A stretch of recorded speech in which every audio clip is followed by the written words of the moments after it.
ಪಿಕ್ಚರಿಗೆ ಬಂದಿವ್ರಿ.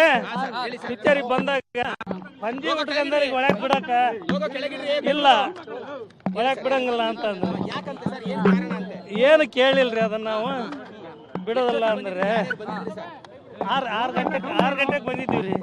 ಅಲ್ಲ ಅವ್ರು ಆಮೇಲೆ ಒಳಗಡೆ ಬಿಟ್ರು ಅಂತ ಹೇಳ್ತಾ ಇದಾರೆ ಅವ್ರು ಆಮೇಲೆ ನಮ್ಮ ಹುಡುಗ ಬೇರೆ ಫೋನ್ ಹಚ್ಚಿದ್ರೆ ಅವ್ರು ಹಚ್ಚಿಂದ ಆಮೇಲೆ ಅವ್ರವ್ರು ಏನ್ ಮಾತಾಡಿದ್ರೆ ಮಾತಾಡಿ ಒಂದ್ ಅರ್ಧ ತಾಸು ಆತಾರಿ. ಅವಾಗ ಬಿಟ್ರು. ಬನ್ನಿ ಮಹೇಶ್ ಅವ್ರೆ, ಹಾಕೊಂಬನ್ನಿ ಅಂತ ಹೇಳಿದ್ರು ಅವರು, ಹಾಕೊಂಬಂದ್ರೆ ಬಿಡ್ತೀನಿ ಅಂತ ಹೇಳಿದ್ರು ಅವರು. ಹೌದ್ರಿ, ಆ ಪಂಜಿ ಹಾಕಿದ್ರ ಬಿಡೋದಲ್ಲ. ತೊಂದ್ರೆ ಆಗತ್ತಂತ್ರಿ. ಯಾರಿಗೆ ಹೆಂಗ್ ಹೇಳ್ಬೇಕ್ರಿ? ಏನಾಯ್ತು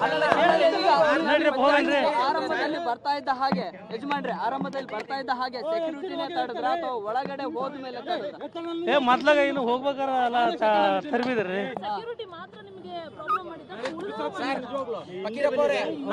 ದೇಶಕ್ಕೆ ಅನ್ನ ನೀಡುವ ರೈತ ನೀವು, ನಿಮ್ಮನ್ನ ಈ ಮಾಲ್ ಒಳಗ್ ಬಿಡದೆ ಅವಮಾನ ಮಾಡಿರುವಂತದ್ದು ಎಷ್ಟು ಸರಿ ಅಂತ? ಎಷ್ಟು ಸರಿ ಅಂತ ಇದ್ರ ಬಗ್ಗೆ ಏನ್ ಹೇಳ್ತೀರಾ? ನಮಗೆ ಮಾಡಿದ್ದಕ್ಕೆ ನಮಗೆ ಎಷ್ಟು ನೋವಾದಂತೀರಿ, ಅಷ್ಟು ನೋವಾತ. ಈಗ ಏನ್ ಹೇಳ್ತೀರಾ ಸರ್? ಈಗ ಈ ರಾಜ್ಯಾದ್ಯಂತ ಜನರು ಎಲ್ಲರೂ ಕೂಡ ಹೌದ್ರಿ. ಅಲ್ರಿ, ಈಗ ಮುಂದೆ ಈ ತರ ಯಾವ್ದು ಆಗ್ಬಾರ್ದ್ರಿ. ಇದು ಪಂಚಿ ಹಾಕಿ ಬಂದ ರೈತರಿಗೆ ಸ್ವಲ್ಪ ಇಷ್ಟು ಅವಮಾನ ಮಾಡಿಬಿಟ್ರೆ ನಾವು ಬದುಕಂಗ. ಅಲ್ಲ ಸಿದ್ದರಾಮಯ್ಯರು ಕೂಡ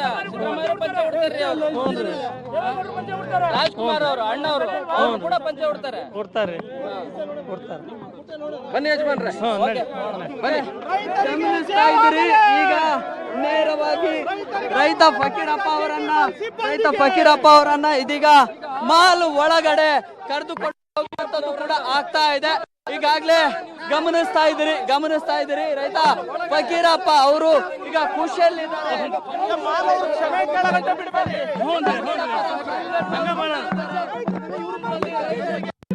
ರೈತರಿಗೆ ಘೋಷಣೆಗಳನ್ನ ಹಾಕೊಂಡು ಜಯಘೋಷಗಳನ್ನ ಹಾಕೊಂಡು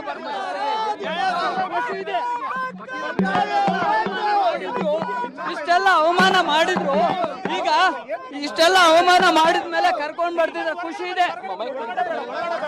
ಹಾವೇರಿ ಹೀರೋ ಆಗಿದ್ದಾರೆ ಫಕೀರಪ್ಪ ಇವತ್ತು. ಇದೊಂದ್ ರೀತಿ ಎಲ್ಲ ಅವಮಾನ ಆಯ್ತು, ಅಲ್ಲೇ ಸನ್ಮಾನ ಅಂತಾರಲ್ಲ, ಆ ಒಂದು ಮಾತಿಗೆ ಉದಾಹರಣೆ ಸಿಗ್ತಾ ಇದೆ. ಇಂತಹ ಪ್ರಸಂಗಗಳು ಮರುಕಳಿಸಬಾರದು ಅಂದ್ರೆ ಇಂಥ ದಿಟ್ಟ ನಿರ್ಧಾರ ಒಂದು ಆಗಬೇಕಿತ್ತು, ಆಗ್ತಾ ಇದೆ. ಅಂದ್ರೆ ಆರು ಗಂಟೆಗೆ ಬಂದಿದ್ದೀವ್ರಿ. ಅಲ್ಲ ಅವ್ರು ಆಮೇಲೆ ಒಳಗಡೆ ಬಿಟ್ರು ಅಂತ ಹೇಳ್ತಾ ಇದಾರೆ ಅವ್ರು ಆಮೇಲೆ ನಮ್ಮ ಹುಡುಗ ಬೇರೆ ಫೋನ್ ಹಚ್ಚಿದ್ರೆ ಅವ್ರು ಹಚ್ಚಿಂದ ಆಮೇಲೆ ಅವ್ರವ್ರು ಏನ್ ಮಾತಾಡಿದ್ರೆ ಮಾತಾಡಿ ಒಂದ್ ಅರ್ಧ ತಾಸು ಆತಾರಿ. ಅವಾಗ ಬಿಟ್ರು. ಬನ್ನಿ ಮಹೇಶ್ ಅವ್ರೆ, ಹಾಕೊಂಬನ್ನಿ ಅಂತ ಹೇಳಿದ್ರು ಅವರು, ಹಾಕೊಂಬಂದ್ರೆ ಬಿಡ್ತೀನಿ ಅಂತ ಹೇಳಿದ್ರು ಅವರು. ಹೌದ್ರಿ, ಆ ಪಂಜಿ ಹಾಕಿದ್ರ ಬಿಡೋದಲ್ಲ. ತೊಂದ್ರೆ ಆಗತ್ತಂತ್ರಿ. ಯಾರಿಗೆ ಹೆಂಗ್ ಹೇಳ್ಬೇಕ್ರಿ? ಏನಾಯ್ತು ಆರಂಭದಲ್ಲಿ ಬರ್ತಾ ಇದ್ದ ಹಾಗೆ ಯಜಮಾನ್ರೆ, ಆರಂಭದಲ್ಲಿ ಬರ್ತಾ ಇದ್ದ ಹಾಗೆ ಸೆಕ್ಯೂರಿಟಿನೇ ತಡೆದ್ರ ಅಥವಾ ಒಳಗಡೆ ಹೋದ್ಮೇಲೆ ತಡೆದ್ರ? ಮೊದ್ಲಾಗ ಇನ್ನು ಹೋಗ್ಬೇಕಾರ ಅಲ್ಲ ತರ್ಬಿದ್ರಿ.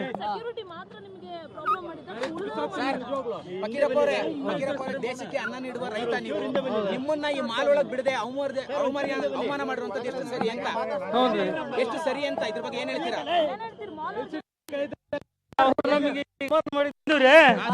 ಪಿಕ್ಚರಿಗೆ ಬಂದಾಗ ಪಂಜಿ ಉಟ್ಕೊಂಡವ್ರಿಗೆ ಒಳಗ್ ಬಿಡಕ ಇಲ್ಲ, ಒಳಗ್ ಬಿಡಂಗಿಲ್ಲ.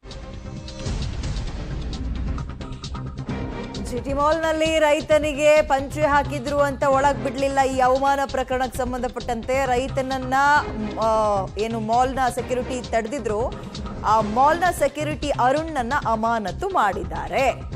ಜಿಟಿ ಮಾಲ್ನಲ್ಲಿ ರೈತನನ್ನ ಒಳಗೆ ಬಿಡದ ಪ್ರಕರಣ, ಪಂಚೆ ಹಾಕಿದ್ರು ಅನ್ನೋ ಕಾರಣಕ್ಕೆ ಆ ಸೆಕ್ಯೂರಿಟಿ ಹೆಸರು ಅರುಣ್ ಅಂತ, ಆತನನ್ನ ಸಸ್ಪೆಂಡ್ ಮಾಡಿದ್ದಾರೆ, ಅಮಾನತು ಮಾಡಿದ್ದಾರೆ.